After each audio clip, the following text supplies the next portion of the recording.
So here's the kicker. The truth finally slips out, and just like that, the whole picture changes. Turns out, the money was never gone. It wasn't stolen, misplaced, or whisked away in the middle of the night. No, it was sitting there the entire time, pretty as you please, waiting to be noticed. Tiffany steps back, the smoke clears, and suddenly the board is acting like they've just uncovered buried treasure. Oh wow, look what we found. Spare me. That cash didn't magically fall out of the sky. You know what really happened? Napoleon patted his chest, smoothed his tie, and slid through the budgets with the same rubber stamps Tiffany had been criticized for. Shuffle a few numbers, juggle a few accounts, and boom, you've got yourself the municipal equivalent of a 3-card Monty. That's the part nobody wants to say out loud. Napoleon was running the exact same shady maneuvers Tiffany got dragged through the mud for. He just smiled more while doing it. And here's the twist. No one's ready. For maybe Tiffany wasn't even stealing. Maybe the real crime wasn't theft, but secrecy. She just didn't want to flip her cards face up. Now Napoleon's sitting frozen like a deer in headlights.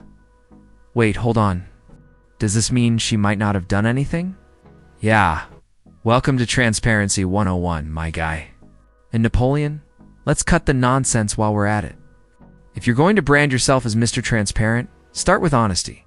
Don't roll in draped in the costume of some moral superhero, claiming you're the face of integrity, when all you've done is copy Tiffany's scam script with cleaner punctuation.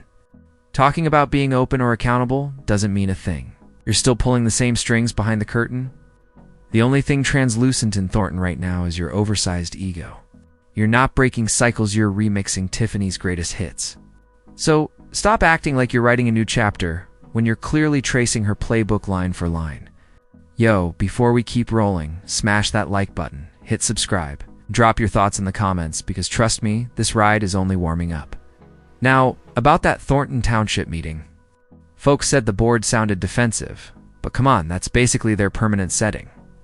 This crew dodges questions like middle schoolers dodging dodgeballs and gym class heads ducking, arms flailing, hoping not to get hit. But what really stole the spotlight that night wasn't the trustees. It was the residents. Regular people stepped up to the mic and delivered. Some lines had me cracking up. Others had my eyebrows climbing into orbit. It was one of those nights where the floor shifted from comedy to outrage and back again without warning. Pure Thornton chaos. But then out of nowhere, one speaker stood up and had me glued to the screen. Mr. Christopher Gonzalez. And let me just say, something about this man has always rubbed me the wrong way. Maybe it's just me, but I've been side-eyeing him for years. Because back in the day, he was the one who casually slid Tiffany's name into the mix, basically clearing her path to supervisor. That single move raised more red flags than a bullfight in Madrid. And now, here he is again, back at the mic. Cool and calm like butter wouldn't melt in his mouth. Nah, it's giving snake energy. Full stop. He starts out all smooth, sounding reasonable, collected. And then he drops a line that had me slamming paws like, hold up. Did he really just say that? Nah, we're not letting that slide. Not today. Whatever slick trick he thought he was pulling with that statement, it's getting unpacked. It's examined and blasted under the brightest spotlight we can find. Buckle up, because we're about to break this thing down like game film first. Let's rewind the tape. Tiffany hated questions. Ask her anything remotely challenging, and she'd glare at you like you'd just disrespected her entire bloodline. Her go-to response? Why don't you just trust me? As if asking for receipts was some act of betrayal.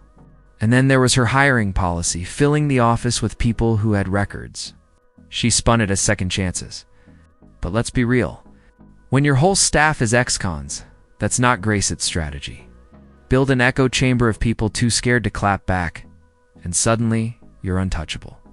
Then came the budgets. And I use that word loosely. They were less like documents and more like black holes.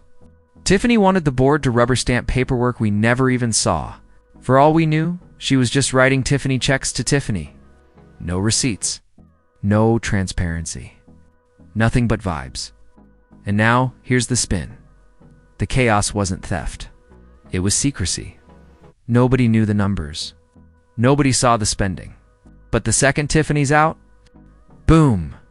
Napoleon's in, and suddenly raises are being handed out like candy at Halloween. The numbers are magically crystal clear. So, what's the real story here? Are we supposed to believe Tiffany wasn't stealing? Maybe she wasn't corrupt, just prideful and paranoid. Because if the money was always there, untouched, then maybe this whole mess wasn't about embezzlement at all. Maybe it was ego. I remember Tiffany swearing up and down, "We have money." But the second someone pressed her for proof, she'd snap back with, "I don't like your tone." That's not theft, that's arrogance. The receipts probably existed the whole time. She just thought the public didn't deserve to see them. And that right there was the fatal flaw. Now, with Napoleon waving the transparency flag, the budgets live. The numbers are finally visible. Services aren't gutted, they're expanding. And you know what? This is exactly what we wanted from the jump. Doing more with less. Moving smarter. That's why budgets matter. That's why finishing them is non-negotiable. Take general assistance. Remember Tiffany's little pet project, the tax refunds? Yeah, they're back. But this time, the math actually checks out. That's the difference between sloppy pride and cautious efficiency. And that's where Gonzalez comes in. Because when he stood up at that mic, he basically said the quiet part out loud. Tiffany wasn't a thief.